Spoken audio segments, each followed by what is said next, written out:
আসি।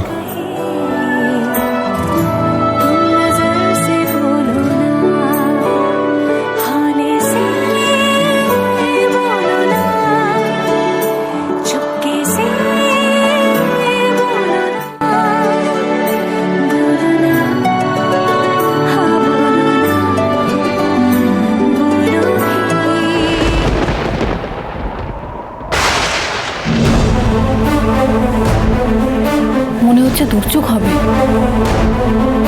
ঠাম্মি বলছি, তুমি বললে না যে গজাননের সোনার মালা ভাইয়ের ঘরের আলমারিতেই আছে?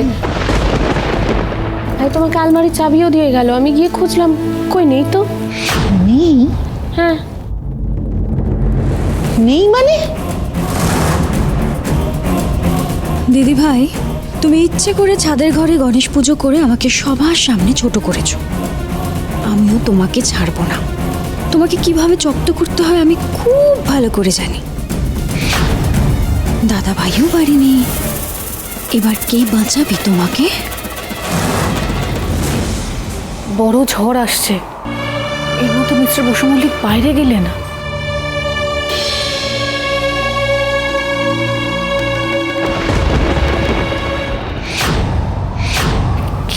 কে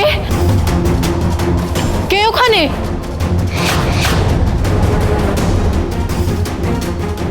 ঠাম্মি, আপনি এই সময় এখানে? তোমাকে যে আমি গয়না আর সোনার মুকুট দিয়েছিলাম সেগুলো কোথায় সুধা? ঠাম্মি, ওগুলো তো আমার ঘরে, মানে মিস্টার বসু মল্লিকের ঘরে আলমারিতে রাখা আছে। আর ওই আলমারির চাবি ওই ঘরেরই ড্রয়ারে আছে, আমি এক্ষুনি আনছি। দাঁড়াও, এই যে চাবি আমার কাছেই আছে, কিন্তু আলমারিতে কোনো গয়না নেই। তেজের ঘরেও কোনো গয়না নেই, কোথাও নেই।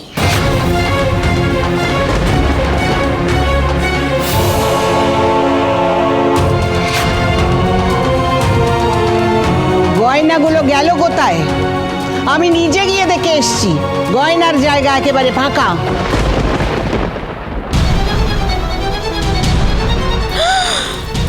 এটাও তো ফাঁকা। তেজ তো বললো গজাননের মালাটা আলমারির মধ্যেই রয়েছে। হ্যাঁ ঠাম্মি, সেই কারণেই তো তোমাকে এখানে নিয়ে এলাম। এই দেখো, এই বাক্সটাও ফাঁকা, গয়না তো নেই এখানে। এত উল গয়নার বাক্স সব ফাঁকা, গয়নাগুলো গেল কোথায় তাহলে? আমি বলছি কি, এই দিদি ভাই ছাদের ঘরে সব গয়না নিয়ে চলে যায়নি তো? তাও আবার তোমাকে না বলে। ঠাম্মি, সুধা নিশ্চয়ই সব গয়না এখানেই নিয়ে এসেছে, ওকে বলো যে সব গয়না যেন বের করে দেয়। দিদি বিশ্বাস করো, এখানে কোনো গয়না নেই। ঠাম্মি ঠাম্মি, ওই সব গয়নার ওপর তোমার আর কোনো অধিকার নেই সুধা। ওই সব গয়না তুমি আমাকে ফিরিয়ে দেবে এক্ষুনি। কিন্তু সত্যি আমার কাছে কোনো গয়না রাখা নেই ঠাম্মি। ঠাম্মি, আমি তো এই ঘরে খালি হাতে এসেছি, ওই ঘর থেকে কিচ্ছু নিয়ে আসিনি। ঠাম্মি, সোজা কথায় কাজ হবে না। আমি তোমাকে বলছি এখানেই কোথাও গয়না লুকানো আছে, খুঁজলেই পাওয়া যাবে। আমি খুঁজছি, দাঁড়াও। খুব তোমার ঘর সাজিয়ে পুজো করার শখ, তাই না? এবার দেখো তোমার ঘরের অবস্থা আমি কি করি। শোনো ঠাম্মি, আমি খুঁজছি, তুমি একদম চিন্তা করো না, আমি খুঁজে বার করবোই। তরিতা, তরিতা কি করছোটাকে? তরিতা ছাড়ো এগুলো। তরিতা, আমি তো বলছি কিছু নেই। তরিতা কি করছোটাকে? করো না তরিতা। তরিতা, তরিতা, ওখানেও কিছু নেই, আমার কথা বিশ্বাস করো, কোথাও নেই। তরিতা, এখানে নিশ্চয়ই হবে। হ্যাঁ, কোথাও তো হবেই। তরিতা শান্ত হও। তরিতা চুপ একদম। আমার ঘটা করে গজাননের পুজো করা হচ্ছে। একদম না। ঠাম্মি, বলছি তরিতা তো সব জায়গায় ভালো করে খুঁজে দেখলো, মানে গয়নাগুলো তো নেই, তার মানে সুধা হয়তো সত্যি কথাই বলছে। তার মানে দিদিভাই গয়না চুরি করে অন্য কোথাও লুকিয়েছে, হয়তো বাপের বাড়ি পাচার করেছে, আবার এখন বড় বড় কথা বলছে। ঘটা করে গজানন প্রতিষ্ঠা করা হয়েছে, কিন্তু তোমার মতো মিথ্যেবাদীর কাছে থাকলে গজাননেরও অপমান হবে, তাই গজানন এখানে থাকবে না। সরে যাও বলছি, সরো তুমি।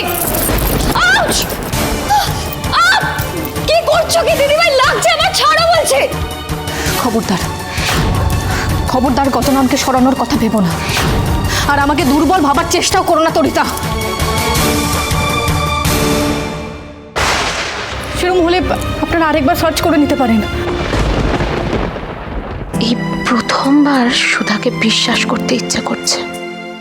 ওই গয়না তো আমি তোমাকেই দিয়েছিলাম, তাই সেই গয়না কোথায় গেল তার কৈফিয়ত তো তোমাকেই দিতে হবে। আমি তোমাকে ঠিক 24 ঘন্টা সময় দিচ্ছি, তার মধ্যে যদি তুমি গয়না বার করে দিতে না পারো তাহলে তাহলে এ বাড়িতে পুলিশ আসবে।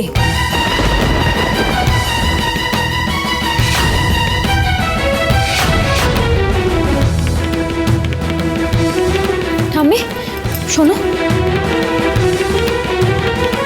বলছি এটাই কিন্তু সুযোগ দাদাভাইয়ের জীবন থেকে দিদিভাইকে চিরকালের মতো বের করে দেওয়ার।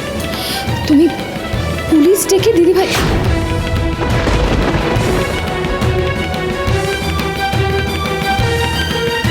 কথাটা মনে রেখো সুধা, আমি তোমায় 24 ঘন্টা সময় দিলাম, তার মধ্যে ওই গয়না তোমাকে খুঁজে বার করে দিতে হবে।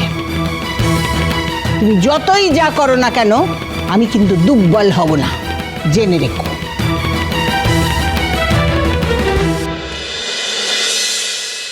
শোনো দিদিভাই, কালকে ফ্যাক্টরিতে গণেশ উৎসব, বাড়িতে কেউ থাকবে না। তুমি যদি বাঁচতে চাও তাহলে পালিয়ে যাও, নইলে কিন্তু তোমার ঠাঁই হবে কোথায় জানো তো? সংশোধনাগারে।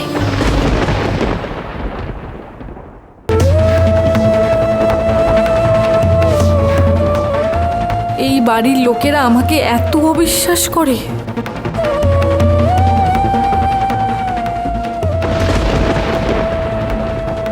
কেন বারবার আমার সাথে এইসব ঘটে? হয়তো সবকিছু মাথা পেতে নিয়েছি গজানন, তারপরেও এই চোরের অপবাদ আমার মাথায় লাগবে। বিজিত, ফ্যাক্টরির সব দরজা জানলা বন্ধ করে দাও, আর দেখো যাতে কোনোভাবে জল না ঢোকে। হ্যাঁ, তেজ, এখানে কিন্তু সামনেই নদী আছে। হ্যাঁ, এখানে থাকাটা একদম সেফ নয়। তুমি চলো আমার সঙ্গে। তোমার যেখানে যাবার তুমি যাও, এই ফ্যাক্টরি থেকে আমি এক পাও নড়বো না। Are you mad? তুমি কি বুঝতে পারছো না এখানে থাকাটা সেফ নয়? ফ্যাক্টরিতে পুজো, ইমন, সব আয়োজন হয়ে গেছে। এই সবটা ছেড়ে দিয়ে আমি চলে যাব না। ফ্যাক্টরিতে এত কর্মচারী আছে, তাদের ছেড়ে, গজাননকে ছেড়ে আমি কোথাও যাব না। তুমি কি বুঝতে পারছো না? রেড অ্যালার্ট ডিক্লেয়ার হয়েছে তেজ। এখান থেকে তুমি চলো। তোমার যেখানে যাওয়ার তুমি যাও না, আমি তো বললাম তোমাকে। Get lost. ঠিক আছে, আমি চলে যাচ্ছি। তোমার এখানে থাকতে ইচ্ছা হয় তুমি থাকো, আমি এখানে থেকে নিজের লাইফটাকে রিস্কে ফেলতে পারবো না। I am sorry. Ma'am, ma'am, আমি এখানে আছি, চিন্তা করবেন না, আমি আছি এখানে, ট্রাকটাও নেই। Hello, hello, hello.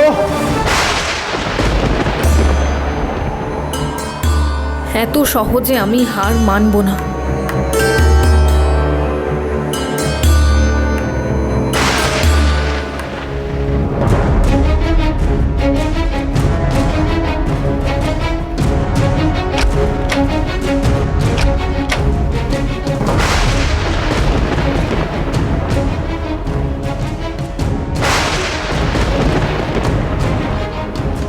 এই দুর্যোগে তো মিস্টার বসু মল্লিক ফ্যাক্টরিতে গেলেন, কি জানি উনি ঠিক আছেন কিনা। আমি বরং ওনাকে একবার ফোন করে দেখি।